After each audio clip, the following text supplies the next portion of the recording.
Well, hello. My name is Jody Scholes, and I am your instructor for the MBLEx review course. Welcome, welcome to all the students who are here live with me, and welcome to you if you're listening later.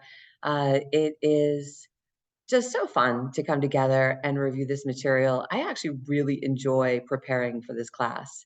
It's just a lot of work, because we've got PowerPoints and questions and, a lot of content. Today we're doing ethics. Ugh, the most boring thing. Ugh. But it is ethics, laws and regulations, and boundaries is our topic for today, because that is actually a very separate topic than guidelines to a professional practice. They intermix. And today we are going to cover some of both of those areas. But between those two categories, you've got 15% of the questions and 16% of the questions. So that means 31 questions of your MBLEx has to do with business, guidelines to a professional practice, ethics, boundary setting. And so it is, it's good. It's very good to come together and get our head clear on some of the vocabulary and some, and that's what we're going to cover today a little later. But our class today is in 3 parts. The first part is the mindset of a successful outcome from the MBLEx. And today we're going to do something super simple. We're going to do a brief meditation and just get our heads in the game. Next, we're going to go into our learning, our content. That's the second part of class. And then the third part of class is dissecting questions, pulling apart questions, making sure that we understand the root of the question, what's really being answered, what's really being asked. And that way we can get to the best answer. So with that in mind, let's get started with a brief meditation. And if meditation is not your thing, or you're driving your car, just, that's cool. But what I have found is that carving out some time, like to study, it's very helpful for me also as an instructor to just pause and focus. And so I'd invite you to feel your feet on the ground, maybe wiggle your toes, flex and extend your feet, point and flex, if you call it point and flex, but flex and extend your feet. Movements at the ankles where lots of movement begins. And then bring your attention up to your hips and your pelvic girdle, that pelvic basin. Just tune in. How's it feeling? Just feel the chair supporting you underneath. And know that that chair is a metaphor for your angels, for your higher power, for the universe. That chair has guided you into this space and this time right now, almost magically. And just know that you are supported not only by this chair today, but you're supported by the universe in so many ways every day. And when we're paying some attention, we can feel that support. And as we continue, just bring your awareness up to your breath. Breathing in through the nose and out through the mouth just starts. Breathing in that cool air. Breathing out that warm air. Breathing in the fresh. Breathing out the old. Breathing in fresh, clean oxygen that goes to every one of the cells in our body while we exhale, releasing carbon dioxide, releasing waste, releasing that which no longer serves us, releasing that which has already served us. Letting it go. Saying thank you and letting it go.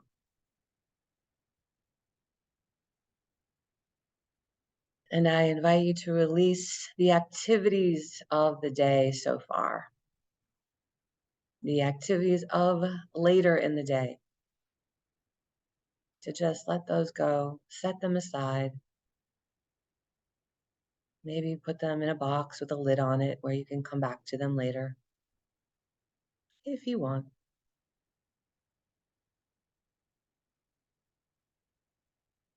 And we are here, present, ready to be no place else but here,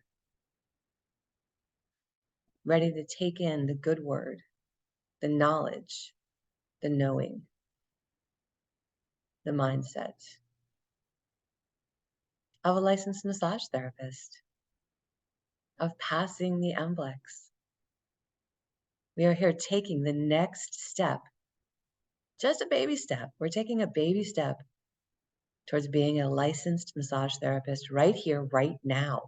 And by doing so, we demonstrate to the universe our path, our knowing. We demonstrate to the universe our willingness and showing up and doing our part on this path. And we know this path is perfect. We know this path is perfect in every way. Even when sometimes it doesn't look perfect, we come back to knowing that this is our path. And so it is perfect.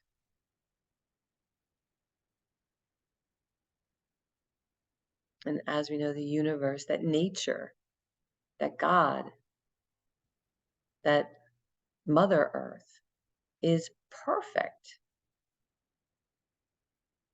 And that we don't have to do anything for the sun to rise or the sun to set, for the tides to change.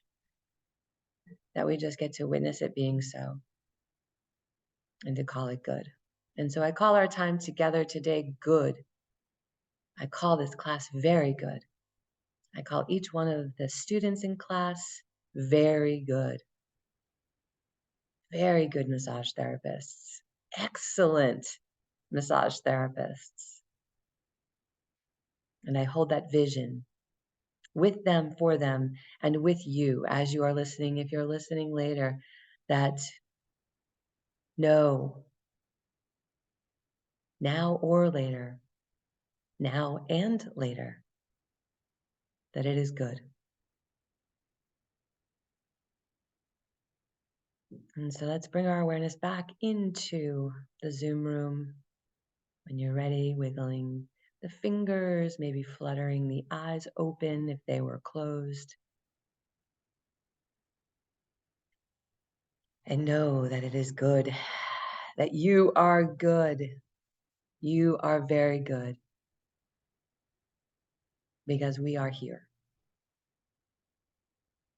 And we are here today to talk about ethics.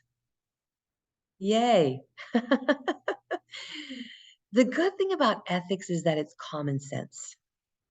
The good thing about guidelines to a professional practice, the good thing about boundaries, is that it's a lot of common sense. It's rooted in common sense.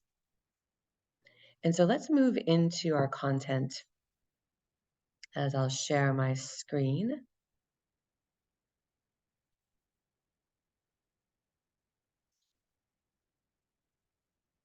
From the current slide. Woohoo, there we go. Welcome back. If this is coming back for you, welcome. If it is your first time with us, my name again is Jody Scholes. I'm your instructor. I say my name kind of fast, Jody Scholes, and I'm your instructor. This is a class where serious graduates of massage school come together to prepare to pass the MBLEx. We have a great track record. If you've been on the patron site, the Patreon site, you will see celebrations of students passing. And that's what we're here for every week, is to facilitate the space where you have the knowledge and the know-how to pass this MBLEx. MBLEx being the Massage and Bodywork Licensing Exam. Today, I want to say a quick thank you. I have been working with an international team. Let me go back and say thank you. An international team of different massage therapists who also teach MBLEx review courses. And so today, some of the slides are out of from a rule, and a rule is out of Canada. And so I loved a lot of what he was covering. And so he shared his slides with me. And so I wanted to just say thanks to him for preparing some of this work today.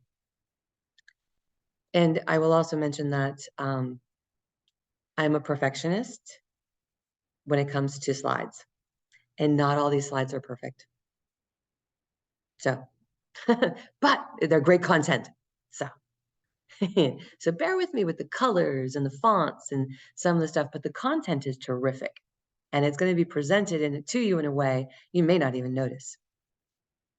So we're going to start off with our code of ethics. What is a code of ethics? I mean, a lot of healthcare professional entities have codes of ethics, but I wanted to give you a bigger picture, and that is that being a licensed massage therapist is not just about your skill set. It's not just about your knowledge. It actually is about the process that you use, your business processes, your continuing ed processes, how you deal your best practices, those processes with clients, but also incorporated there is your values and your ethics. And so that's all of those come together to make a good practice. So what is code of ethics? Well, it's a statement. It's a specific statement that expresses the primary goals. And it's something we can all come back to. It's a touchstone where we talk about our values. We talk about our ethical obligations to our clients. And so why? Why bother with a code of ethics? Well, again, it serves as a touchstone where if we've got, something that we're not quite sure of, we can go back to our code of ethics and say, okay, well, this is the best practice. And we make a promise when we become a licensed healthcare professional to uphold the code of ethics, that we take it on as our responsibility. And part of the reason we become licensed and not just hang a shingle out and practice without a license is because this license and our promise to follow the code of ethics ensures the public that they are safe. And so this is a part of public trust.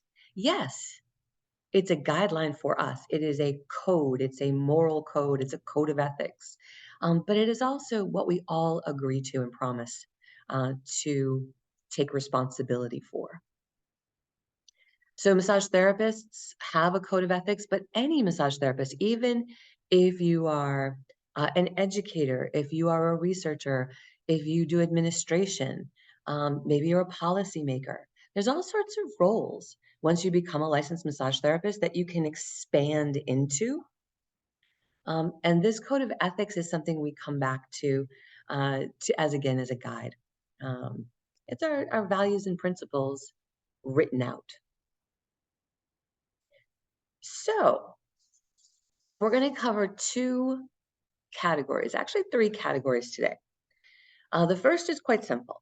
It's 4 different points of view on the code of ethics. And it's perspective, right? So we're going to talk about these perspectives. And in doing so, we're going to talk about the best practices in those perspectives. And that's the benefits to clients and how code of ethics serves their best interest. How the code of ethics articulates that we are going to treat each client with respect and dignity. We're going to talk about the basis of it, the foundation of it, which is do no harm. And then how this gives us our accountability, how it teaches us to be responsible. And we know that if you are a licensed massage therapist, that this code of ethics applies to us. Now, Arul, who helped me with these slides today, is out of Canada. And so it's kind of nice to know that we're sharing some of these points of views with the registered massage therapists from up north. And just as a sidebar, registered massage therapists in Canada go through about 1,500 hours of training before they're allowed to take the test. 1,500 hours compared to the US's minimum, which is 500. Recommended 625, often 750 hours, but Canada is 1,500. So let's take a look at the first principle, which is a code of ethics is a benefit to clients. How is it a benefit to clients?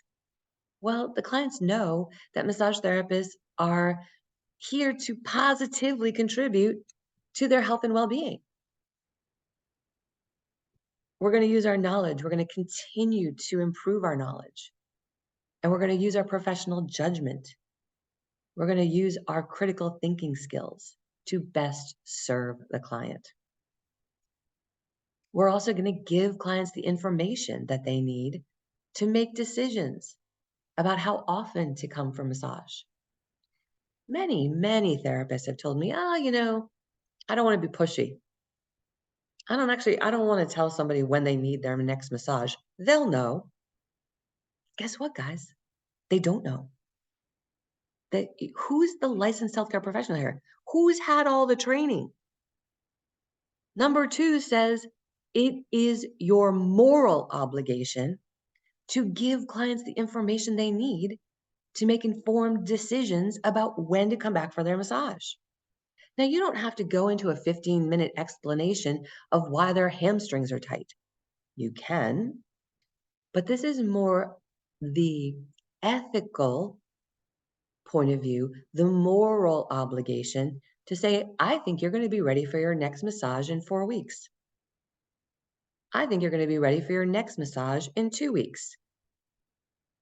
They're not going to know. And guess what? It's too late when their hamstrings cramp. They should have gotten in beforehand, right? So that's our role. Our code of ethics says that we get to offer our opinion. We get to offer information that lets them know to make an informed decision. We're going to encourage a client's engagement as we look at their goals for health and wellness. And we're going to use both written and oral communication. So we have a health intake sheet. We have policies and procedures. If there's a conflict, we're going to do client conflict resolution in a professional way. If there's colleague conflicts, we're going to use compassionate conflict resolution. It's a part of our code of ethics. We also are going to be aware of some of the terms we're going to define just a little later in this class, and that's transference and countertransference. We're going to be aware and attentive if transference or countertransference is happening in the therapeutic relationship. We're going to define those in just a few minutes, but this is how does it benefit the client? The client may not realize they're transferring feelings to you. They're feeling something that doesn't really have to do with you. We'll get into that a little bit more, but it's our code of ethics that says we're going to stay aware and attentive of that. And we're going to collaborate. Point number 6 here. How does it benefit the client? We're going to collaborate when we need to collaborate. We're going to stay within the scope of our work, the scope of our practice. That in and of itself improves client care. It reduces risks. It improves client safety, and it improves outcomes. So we're going to know about other options. If a client is struggling over and over and over and over again with a certain injury, with a certain ailment, we're going to look to refer out. Let's talk about transference here. Transference is when the client transfers an emotion to you, the therapist. We're going to talk about countertransference in 2 minutes, maybe less, but transference are feelings that a client has that are being transferred to you because maybe you remind them of someone else. Sometimes it is childhood experiences, often it is. But these feelings create a biological reaction. And we talk about transference in terms of negativity, right? Oh, they were afraid. Oh, I look like their mother. I look like their father. I act like their grandma. Okay. But it's still a legitimate biological reaction. And so we get to create healthy boundaries. So something's coming up for you. Wow, that was a really very direct statement you just made. Would you like to explore that a little further? Clients' feelings transferred onto you compared to countertransference. That is the licensed massage therapist's feelings transferred onto a client. Oh, I remember my first client who would always show up late. He always act like he owned the place. He'd waltz in. And because he was on workers' comp, he wasn't even paying for his sessions.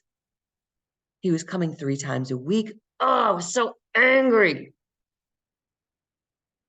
3 years later, a client of the same height, weight, build, color, hair, cologne rolls into my office, and I'm like, ugh, I just don't like that person. I don't like that client.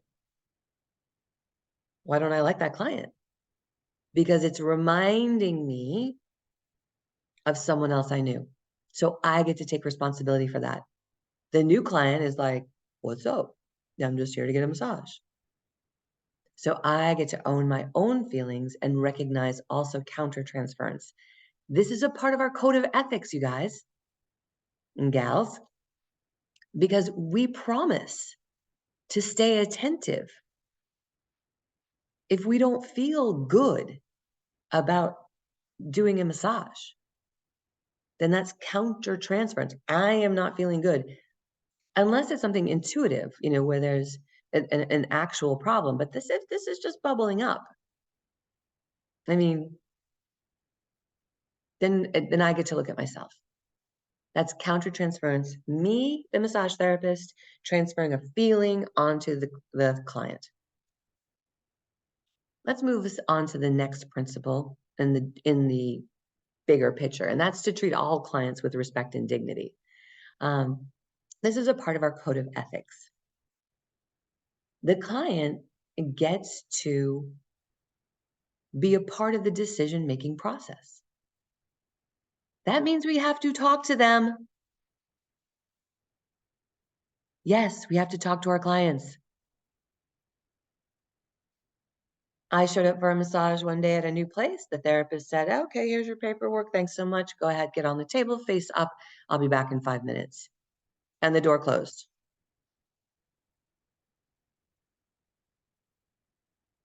I said to myself, maybe they want to ask me a few questions. So I opened the door. The therapist was standing right outside the door and startled the therapist. I was like, what do you want? I said, well, did you want to ask me any questions about the treatment? And he said, nope. The door closed again. So code of ethics, you guys, we get to have a conversation, albeit brief, with our clients, because our code of ethics says that they get to be involved as decision makers. And we get to get informed consent prior to them getting on the table. Hey, I might need to work on your glutes. Have you ever heard of glutes? You have low back pain. I may need to work in this area. And I am touching this area. Have you ever had work in this area? I'm touching it on me. That is informed consent. No, I've never had. Why in the world would you need to work on my butt? You have just involved that client in the decision of whether or not they're going to get work on their butt, whether or not they need it. That's treating clients with respect and dignity. It's not putting our stamp, like I know what's best. Recognize that there's a power differential. There's an imbalance because you are the therapist. It's almost like that teacher-student power imbalance or power differential. You've got all the knowledge. This may be their 10th time working with you, and you have changed their life. It's kind of what we're here to do, right? Like make a positive difference in their life. And all of a sudden, they are just not all of a sudden, but they just adore you. They are so grateful for this sacred space that you create for them. That's a power differential, a power imbalance. And so as our code of ethics, we recognize that and we treat the clients with respect. We don't take advantage of that. We maintain our professional boundaries within that scope. Because your clients are so grateful, they're like, oh, say you have a super rich client and you super can't pay your rent. Do you ask your super rich client for a loan? Mm-mm. No, my friends, you do not. And you may say, oh, wait a minute, Jody, they can afford it? Like, it's nothing to them. It's not about the money. It's about the power imbalance. We can't take advantage of that because it clouds our professional boundaries.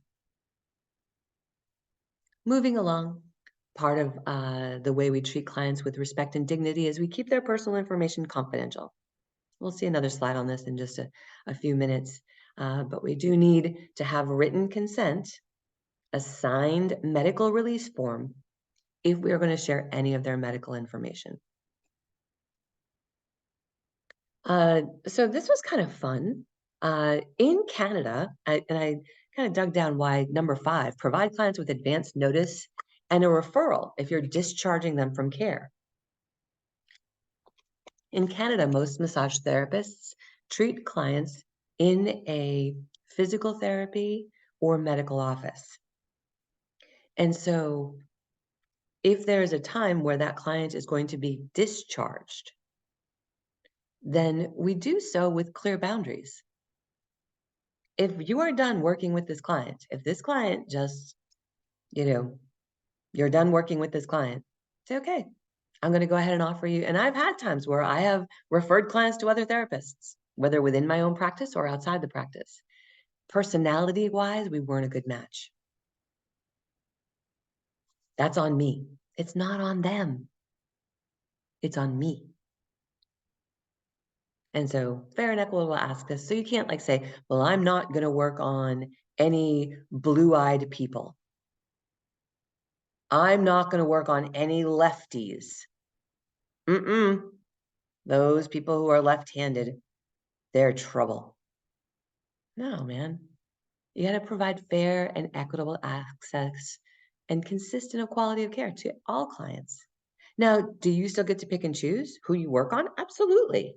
Yes. That first time, you're getting to know them, they're getting to know you. The best way not to work with a client again is don't rebook them. But it's part of our code of ethics that we provide equal access for all parties. And this may drive where you practice. I worked, I owned a clinic, for many years, for 10 years. When I owned my clinic, I had 15 other people who worked with me. And there were times it just wasn't a good personality match. And that's cool. You can refer out. Everybody got one shot. They didn't always get to stay. All right, don't harm clients, right? That makes sense. The Hippocratic Oath, we'll see in another slide momentarily. I'm going to just roll through these slides because I cover this again in just a few minutes. I want to point out just the bullet points. No sex with clients, not even if it's consensual. Power differential, right? No sex with clients. Here's the exception to the rule. You guys know the exception to the rule. Put it in the chat. Put in the chat the exception to the rule of having sex with clients. You're like, Jody, there's an exception?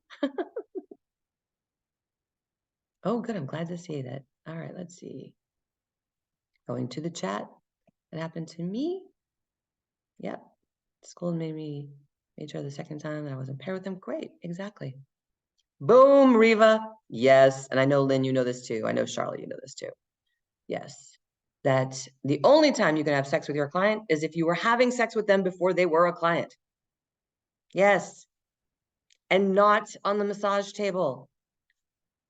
You know, I know it sounds crazy for me to say this, but I'm just saying, not on the massage table. Sacred space, massage table, therapeutic relationship. Once that person is on the table, therapeutic relationship. Take off the hat of being the husband. Take off the hat of being the wife. Take off the hat of being the girlfriend. Put on the hat of being the practitioner. And that will be up to you. That will be up to you to maintain those boundaries. Obviously, don't harass your clients or your colleagues. Where am I? Oop. So also make sure that they are physically able to make good decisions when they're on your massage table. So if they are using a controlled substance, if they have medication, if they've been drinking, if they're physically or mentally not quite right, we're going to ensure their safety by judging whether or not, by making a critical thinking decision as to whether or not to work on them. And then, of course, informed consent about any modalities you may be using. And I'm talking about like hot stones or warm towels. If that client doesn't know it's coming, they can be startled. And I have therapists, you know, who've gone through this class, who've gone on to practice, and they use gua sha tools, and you got to have informed consent, you guys. This is not just about rubbing a belly. You know, yes, we want informed consent because we normally don't rub a belly. We're going to drape appropriately, right? And I would challenge you to even drape men appropriately. Go ahead and practice your draping. Put a towel over their chest. And you may say, now it's a waste of time. No, it's not, actually. It's not a waste of time because you're practicing your skill. And if that male client wants to refer their female friend or their wife, now they know how you practice. Be honest as far as keeping clients out of harm's way. And also take responsibility. If you crack someone's rib, that sucks, but that's why you have liability insurance.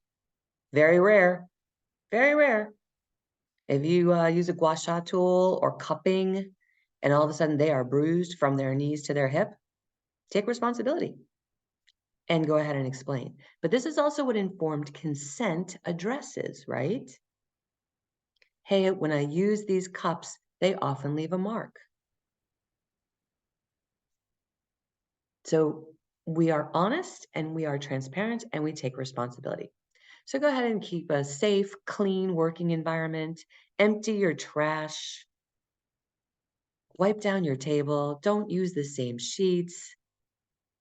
Makes sense, right? Yeah. And provide your therapeutic touch thoughtfully, tactfully. Maintain strong, good boundaries. And be professional. Last principle in this initial quick peek is act in the best interest of the client. Act in the best interest of the client. Be responsible and accountable. So we have this professional license that our code of ethics, we've talked about public trust, right? So public trust and confidence. So we want to enhance that with our professionalism. Keep clear records. Look, I know soap notes. I know that it's like, oh, Jody, I barely have time to write soap notes. You don't have time to write soap notes. You make time to write soap notes. It is massively helpful for you as a therapist, if you're seeing them a month from now, to have some type of note. And it is part of our code of ethics that we're going to keep some type of written, clear, legible notes on our clients. You know, part of being responsible is committing to self-care as well. Your personal health. If you are mentally frazzled, if you are mentally not in a good place, pump the brakes, man. Pump the brakes. And this goes for your MBLEx test as well, by the way. If you're mentally not in a good place, you got 3 days out to reschedule. Pump the brakes. And if you're the night before and you can't pump the brakes, do what you need to do to get into a better mental health space. Breathe, sleep, drink a cup of tea, punch something. Bring yourself back to that grounded place. We did a meditation when we started class today to bring ourselves into that place of being present, knowing that all is good right here, right now. In this moment, right here, right now, we're good. That's up to you, though, to be attentive to that. All right, those slides had a lot of words. Thanks for bearing with me.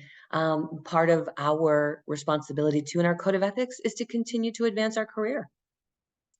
Whether that's continuing ed, and that's massage specific, self-evaluation, peer review is another term. Give a massage to a peer who is a massage therapist and get some feedback. It's a part of how you get to decide how you advance your career. Yeah, and it's not always in the classroom. Sometimes it's in the treatment room, but to do so with intention. And also you always just know that you always have the right to refuse service. If someone's trying to sexualize the massage, threaten you, if they aren't paying, time out. No, this is about self-respect, self-esteem, self-care, and self-protection. You always have the right to refuse service. And you also always have the right to end the session if your intuition is telling you it is unsafe to continue, or that it even might be unsafe to continue.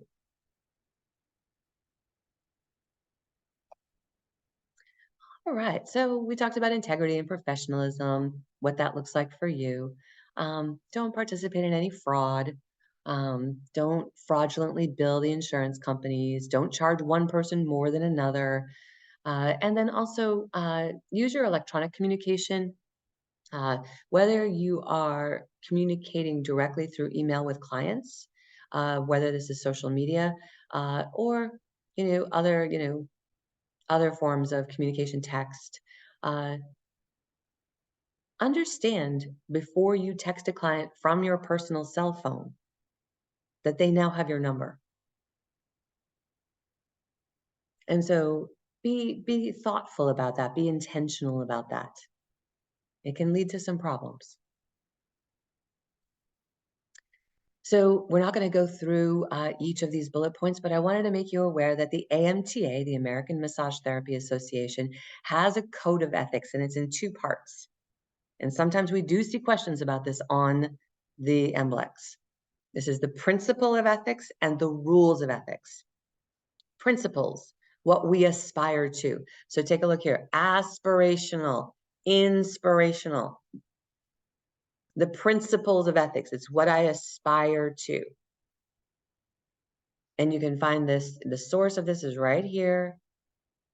And I'll put a link when I post this recording, I'll put a link in there for you as well. It is everything we've just talked about. But I wanted you to see that it's quite long. Demonstrate excellence, confidentiality, professional image, accept responsibility to do no harm. These are the rules of ethics. We're leaving the principles of ethics. See here, principles. Rules, mandatory. These are the rules, ethical rules. Our code of ethics is a rule of ethics. So we have to stay within the scope of our practice, whether, and that changes actually from county to state to federal, what you may need to do or may not need to do. And the good example of that is Minnesota. God bless Minnesota. Minnesota, there is the MBLEx is, so in Minnesota as a state, they don't have a statewide license, statewide licensing. They have it in many counties, in Minnesota, in many cities, in many jurisdictions. But that is what we have to be proactive about and be attentive to comply with the applicable legal and regulatory requirements. No sex with clients. These are the rules of ethics. Be truthful. Don't say that you're more than a member of the AMTA unless you are. And don't say you're a member of the AMTA unless you are. Again, being honest. And, confidentiality. As far as AMTA, that's kind of their legal mumbo jumbo. We have another organization called the ABMP, the Associated Bodywork and Massage Professionals. They also have a code of ethics, and here's the bullet points of those. High quality care, do no harm, represent yourself honestly, don't discriminate, respect, dignity, basic rights, commit to informed consent, confidentiality, boundaries, honesty, professionalism. And down here at the bottom, you can see the source of that as well. So let's just decompress a few of these words, and then we're going to move into some questions. Let's just decompress a few of the words that are implied in here. Dual relationships is something that happens if you've known the person prior to becoming a client. Parents, so social, familial, business, either prior to or after. You meet a client, you go to a professional networking meeting, you meet 20 people, and someone becomes a client. You now have a dual relationship.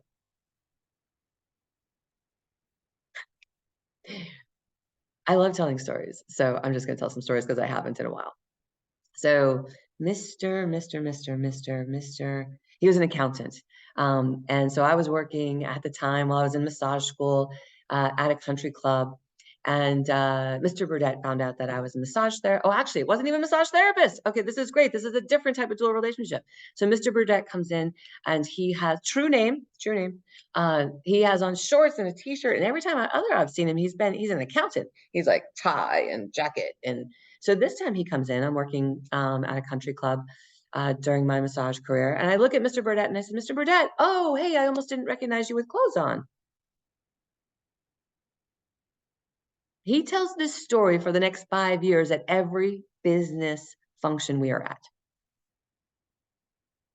Dual relationships. I saw him in shorts and a t-shirt after coming off the golf course, but often I had seen him at lunch hosting clients. I make a silly comment, but know that if you're out and about, I have heard therapists say, oh, I almost didn't recognize you with clothes on. It's not funny. It sounds funny. It's not funny. It can be very embarrassing. It's a big risk. Yeah. So you could see a client at a restaurant.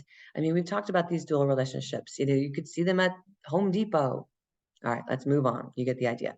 Dual relationships, a relationship outside the treatment room, where you see a client outside the treatment room, whether you knew them before or after outside the treatment room, creates a dual relationship, one in which we have to have professional boundaries. Professional boundaries, what is that?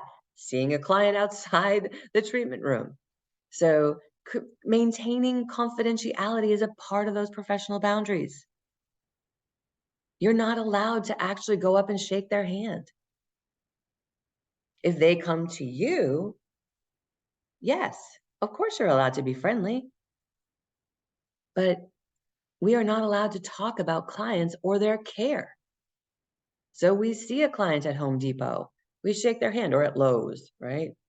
Or at the local hardware store, at Ace is the place, right? Trying to cover all my bases there. We're not allowed to say, hey, how's that erectile dysfunction? Can you imagine something that's been shared with you in confidence on a health intake sheet? We're not going to be talking about that. We're not going to be talking about the care. If they offer up, hey, my shoulder is feeling so much better. Great. So glad to hear that. But we're outside of the treatment room. Professional boundaries, confidentiality. Grocery store, Home Depot. Can't talk about it. Let's talk about the definition of the word principle. It's behavior, right? It's rules or laws that govern our behavior. So found a recent, in fact, yesterday, this is a picture from just the other day, Prince William and Kate Middleton, the Prince and Princess of Wales, are here in the US. And one of the quotes comes from Prince William this week. My guiding principles in life are to be honest, genuine, thoughtful, and caring. These are principles. This is what we aspire to, right? Principles of ethics. Those are our guiding principles, our guiding words. Muhammad Ali. It is how we behave with integrity. When we follow our principles, we behave with integrity. And Muhammad Ali said, my principles are more important than money or my title.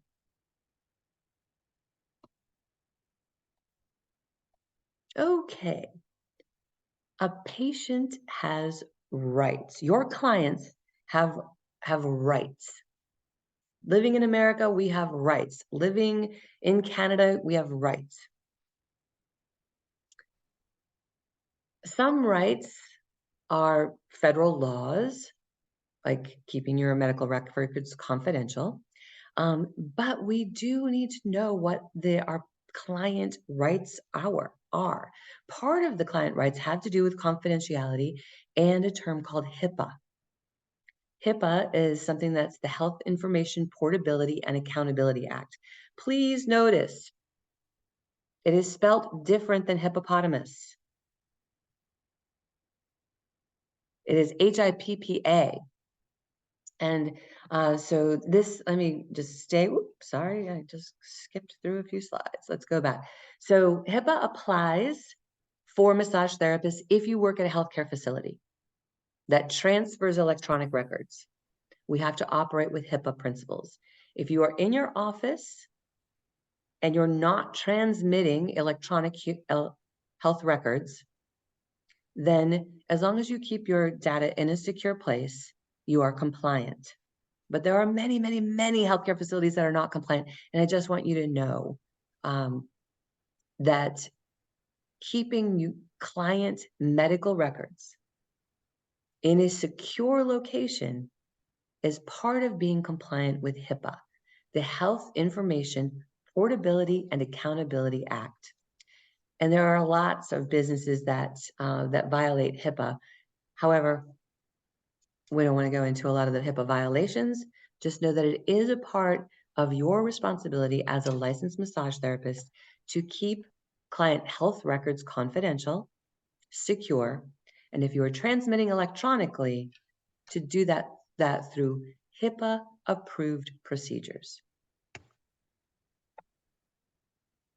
Okay, we're coming into the home stretch here. Rights also have to do with informed consent. And informed consent is simply communication between you and your client on an agreement of how they're going to be treated. We talked about glutes earlier, about treating the belly. And for some practices, and this is your decision as a licensed massage therapist, as to whether you get written informed consent. And I mean, this is something I used to do for pregnancy. Hey, the therapist knows I'm pregnant. I know I'm pregnant. I'm signing off that I agree as a pregnant person to get massage. That is informed consent. It is Some others, sometimes that's called a waiver. But in the case of pregnancy, we actually don't do massage with high-risk pregnancy. But every patient, every client has the right to get the information they need to make informed decisions about the treatment that they receive. So informed consent goes hand in hand with rights, client rights. Two other words, non-maleficence. Have you ever heard this word? Non-maleficence. It basically means just don't hurt anybody. That we go into massage with the intention of first do no harm. First do no harm is also the Hippocratic Oath. It's part of the Hippocratic Oath, which is what all doctors take when they become doctors. We use ethical decision-making to make sure that we do no harm. Ethical decision-making can also be a process that goes step by step.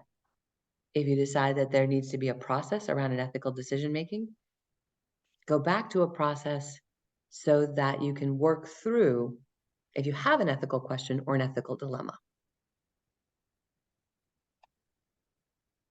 Laws are something that's written down, passed by government entities. And each state, county, city, jurisdiction, street almost has their own laws. So it is our responsibility to know those laws. You may say, oh my gosh, I didn't know. It's still your responsibility. Yeah. Oh, I didn't know the speed limit was 45 in this area. What's the nice policeman going to say to you? Well, just because you didn't know doesn't mean you can go 60 miles an hour here. That's the law. All right, stretch break, quick stretch break. So you can stand up, you can lean. Go ahead, stand if you want to stand. Lift your arms up. Like, whoa. Yeah, yes. You can do the can at your desk, the little can move, stretch your legs. Straighten your legs, because we've been sitting for about 50 minutes now, almost an hour. And if you need to jump off, please do jump off. However, I've got 5 questions for us to dissect. That's our next thing. So one of the other exercises is to bring your hand back and see if you can touch your fingers. I can do that on one side, but I can't the other. All right. Water. Let's move into dissecting our questions. And just like when you look at a car is full of parts, right?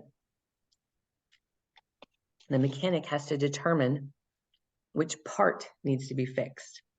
When we dissect questions, there's all sorts of parts to that question. We have to dissect which is the most important thing of that question. You may think of it almost as a tree. Dissecting questions, we need to get to the roots. We need to get to the trunk, really. What are they really asking? The most important part. Some people would say the fruit is the most important part of a tree, but we need to get to the most important part of that question so that we can use the best answer. We can choose the best answer. And I will warn you, the questions we have today have many right answers. All right. When a client seeks greater well-being through massage from a particular massage therapist, and the massage therapist agrees to provide this service, this is the beginning of blank. We have 4 answers. A, the therapeutic relationship. B, countertransference. C, transference. D, following the code of ethics. Gonna take a peek in here. Now, we will go through eliminating 2 wrong answers this time, or at least eliminating at least 1. Let's see what we've got going on. Ooh, really? You took a mock exam yesterday. It was full of code of ethics questions. Blech. Yeah. Blech. All right. A client seeks greater well-being through massage. Therapist says, yes, you're going to be my client. This is the beginning of following a code of ethics. This is the beginning of countertransference. This is the beginning of transference. Well, we know that those two, I see some answers popping in. We can get rid of countertransference and transference because we know we just learned that has to do with emotions, me transferring onto you, counter, therapist, client transferring onto me, transference. All right, let's see. Ooh, we got all sorts of answers. Boom, boom, boom, boom, boom. This was too easy. Yes, you are correct. The therapeutic relationship. Yes, that is the beginning. So right from the start, when you agree, when you make that appointment, even when that phone rings, that is the beginning of the therapeutic relationship. I tend to answer my phone, hello, this is Jody, because it's sometimes professional calls. All right, we're overtime, so I'll stop telling so many stories. All right, having more power in the relationship by virtue of their training and experience and by being in a position of authority creates a situation known as blank, the therapeutic relationship. The safety concerns. Position of authority creates a situation known as transference. Their training by being in a position of authority creates a situation known as a power differential. Can we eliminate one of those answers? I think we can. Is there a safety concern here? Is there transference here? Not sure about that one. Having more power in the relationship by virtue of training and experience, being in a position of authority creates a situation known as, let me see what you guys got. Okay, take out B, yep, exactly. Can take out A, yep, take out B, yep. Final answers, let's see. I see people taking out answers. Go ahead and put in the chat. Thank you, Missy, thank you. Oh, you got it. Okay, you already put it in there. Boom. Yes, it's a power differential, right? It's that power differential, the teacher-student relationship. Just by the fact that they are taking off their clothes, getting on your table, you have more training and experience, you're in a position of authority, you get to take ethical responsibility for that power differential and create professional boundaries, not the least of which are by draping. Securely draping helps in creating professional boundaries and gives people more peace of mind in this power differential. The power differential is a big reason people sometimes never get massage. Like, no. That is correct. All right.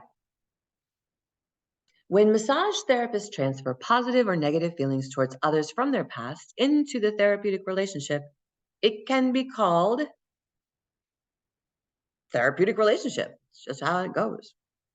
Countertransference, transference, dual relationships. Can we get rid of any of those?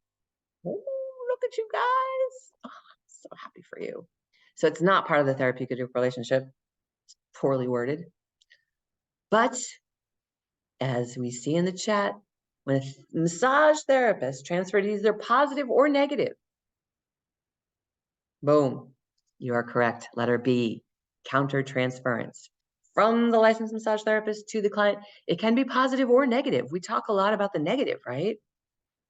But if you're like, oh my gosh, I really, really like that client. She reminds me of my grandma. Oh, put her in. Move him, put her in. Our code of ethics says we have to be careful of that. In addition to the therapeutic relationship, other social or professional connections between a client and the massage therapist is called Counter-therapeutic relationships. Rights. Transference. Dual relationships. In addition to the therapeutic relationship, the one in the treatment room, right? That's the therapeutic relationship. We have a therapeutic relationship. Other social or professional connections between a client and a massage therapist is called, you guys are so good. I see everybody getting it. Yes. Counter-therapeutic relationship is not a thing, just so you know. Boom. Dual relationships. Dual relationships. Yes. Anything outside of the therapeutic relationship is called a dual relationship. Last one. Blank is a process of communication between you and your client that often leads to an agreement or permission for care or for treatment or for services. So respect and dignity is a process of communication. Rights is a process of communication. Informed consent is a process of communication. A healthy therapeutic relationship is a process of communication between you and your client that often leads to agreement or permission for care. All right, let's see what you're saying. You guys are doing so good. We know it's not rights because that doesn't make any sense. You are correct. Letter C. Informed consent is a process of communication between you and your client that leads to an agreement or permission for care, treatment, or services. Boom! Yay! That is the end of our class for today. Woo! Do you feel a little blown back? Do you feel a little like, woo? Yeah. Yeah, well, that's ethics. That's boundaries. That's therapeutic relationship.